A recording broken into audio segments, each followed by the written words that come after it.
نحمده ونصلي ونسلم على حبيبه الكريم أما بعد أعوذ بالله من الشيطان الرجيم بسم الله الرحمن الرحيم ومن يعمل مثقال ذرة خيرا يره ومن يعمل مثقال ذرة شرا يره آمنت بالله صدق الله المولى العظيم وصدق رسوله النبي الكريم ونحن على ذلك لمن الشاهدين والشاكرين والحمد لله رب العالمين.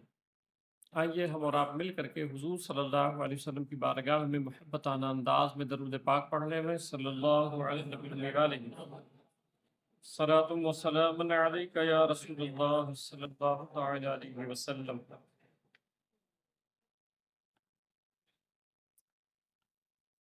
حضرت محترم، جیسا کہ آپ جانتے ہیں کہ درود پاک کا حجرہ جو ہم سب نے مل کر کے بنایا، اللہ کی توفیق سے وہ شروع ہو چکا ہے اور لوگ جماعت در جماعت آ رہے ہیں اور درود پاک پڑھ رہے ہیں. اور یہ بہت سعادت کی بات ہے کہ اللہ کی توفیق سے ہر لمحہ ہر گھڑی آپ کے ہاں درود پاک پڑھا جا رہا ہے. بڑی سعادت کی بات ہے. اللہ تعالیٰ جو ہے پڑھنے والوں کو اور جن لوگوں نے بھی اس میں جس اعتبار سے بھی حصہ لیا، اللہ سب کی مغفرت فرمائے.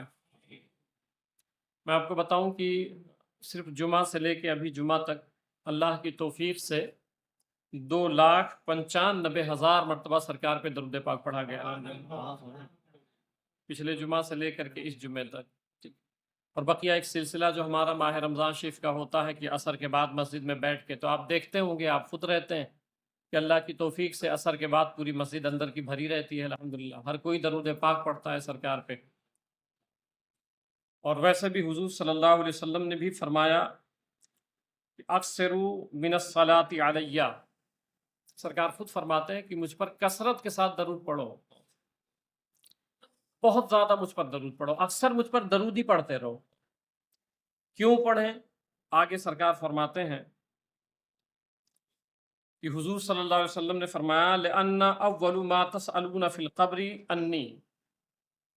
یا رسول اللہ صلی اللہ علیہ وسلم، ایک موقع پہ سرکار نے بیان فرمایا نا، صحابہ کرام بیٹھے ہوئے تھے تو فرمایا قبر کی تیاری کرو. تو صحابہ نے عرض کیا یا رسول اللہ صلی اللہ علیہ وسلم کس طرح؟ فرمایا کہ تم آزمائے جاؤ گے. تو حضرت عمر بن خطاب رضی اللہ تعالیٰ عنہ نے پوچھا کہ سرکار آپ وہاں رہیں گے؟ تو سرکار نے فرمایا ہاں میں رہوں گا. مگر سرکار فرما رہے ہیں آزمائے جاؤ گے. اب یہاں اشارہ ہے، سرکار کیا فرماتے ہیں لأن اول ما تسألون فی القبر انی، کہ قبر میں جو سوال کیا جائے گا تم سے وہ میرے بارے میں پوچھا جائے گا. اس لیے میں تمہیں آگاہ کر رہا ہوں کہ میرے تعلق سے جب سوال کیا جائے تو پھر تم کیا کرو دنیا میں کہ مجھے دیکھو فوراً پہچان لو. اب یہ سرکار ہی بتائیں گے کہ سرکار جب یہ آپ نے بتا دیا کہ قبر میں آپ کے بارے میں پوچھا جائے گا تو یہ بھی اشارہ فرما دیں کہ پھر ہم تیاری کیا کریں. اعمال تو بہت سارے ہیں اور اللہ کی توفیق سے جتنا ہوتا ہے ہم سب مل کے کوشش کرتے ہیں، مگر کوئی خاص عمل بتا دیں کہ جو اب ہم عمل کریں اور قبر میں آپ کے بارے میں سوال ہو تو ہم پہچان لیں آپ کو. تو میرے آقا علیہ السلام نے اشارہ فرمایا اکثر من الصلاۃ علیہ، چاہتے ہو کہ قبر میں آؤ اور میری طرف اشارہ کر کے جب فرشتے پوچھیں تو تم جب تک دنیا میں زندہ رہو مجھ پر کثرت کے ساتھ درود پاک پڑھا کرو، تاکہ پھر پہچان ہو جائے. کس طرح؟ کیونکہ سرکار اسلام پھر بالکل واضح فرما دیے. یہ 3 روایتیں میں ایک ساتھ ضم کر کے بتا رہا ہوں. پہلا کہ سوال کیا جائے گا قبر میں، تو یا رسول اللہ صلی اللہ علیہ وسلم جب آپ کے بارے میں پوچھا جائے گا تو ہم کیا کریں؟ فرمایا کثرت کے ساتھ درود پاک پڑھو. میں نے کہا یا رسول اللہ صلی اللہ علیہ وسلم ہم نے کثرت کے ساتھ درود پاک پڑھی تو کیا ہوا؟ تو سرکار نے فرمایا انی اسمع صلاۃ اہل محبتی واعرفہم، جو مجھ پر محبت کے ساتھ درود پڑھتا ہے. اتنا سمجھنے کے لیے کافی ہے. اور پھر میں سب کو کہتا ہوں کہ آپ ضرور درود پاک پڑھنے آئیں، ضرور درود پاک پڑھنے آئیں اور اپنی زندگیوں میں اس کو شامل کر لیں.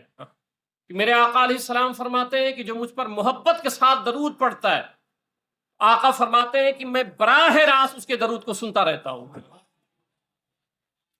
اب سرکار اسلام آپ یہاں مدینہ مسجد میں پڑھیں اور سرکار سنیں تو آواز کس کی سن رہے ہیں؟